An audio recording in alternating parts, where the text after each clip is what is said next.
No, it's not supposed to be in the shot. That's a planet, an egg, a guitar pick. Nicholas's head has taken many forms over the years, but at what cost? Today we're gonna get some answers. Today, we're gonna find out if Nicholas is a shape-shifting egghead monster from the ACORN cranium tribe. We begin our journey in the 1st grade. Nick, a bright young boy without a care in the world, soon to realize what it means to not be normal.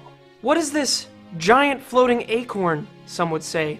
Nick, dumbfounded by the insensitivity of the world, drug his feet from classroom to classroom, wondering when his head would match the others. 1st grade was bad. I'd go home crying every day because my head looked like it was formed out of Play-Doh. As grades passed, Nick suffered through what we as scientists like to call fruit of the oak depression, as Nick was clinically diagnosed to be an acorn. It was 4th grade and my head took human form. I was accepted. However, an unexpected turn of events furthered me into my little acorn sadness.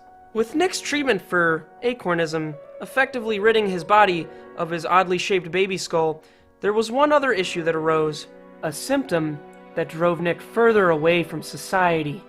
He became a lady acorn. It wasn't by choice, it just sort of happened.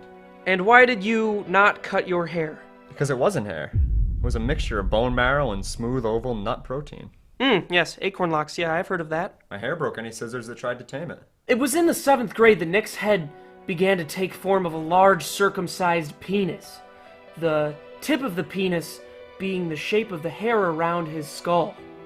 Nick, how did this affect you, socially? Social life? I didn't have a social life. I had pizza. And I had Mom. Nick's mom was always the silent type, and she dealt with Nick's deformities through alcoholism.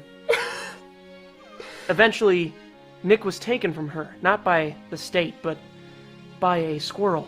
I blame myself for what happened to her every day of my life. As you should, you mutant. 8th grade, Nick had reached his final form. I was the oldest kid in my school after being held back for 4 years. And why were you held back? My brain developed at a much slower pace than my peers. How did you make it out of junior high without being put in an institution? Luckily, the United States of America is still making up for its crimes against the ACORN tribes.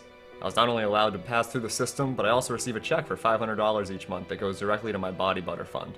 Body butter? Yes. High school. A solitude of sadness for some, a triumphant tyranny for the elite. Nick was neither the top nor the bottom, for he was dead. His mother, along with all of the Acorn family, came to see him at his funeral. A, very moving statement from his mother, which read,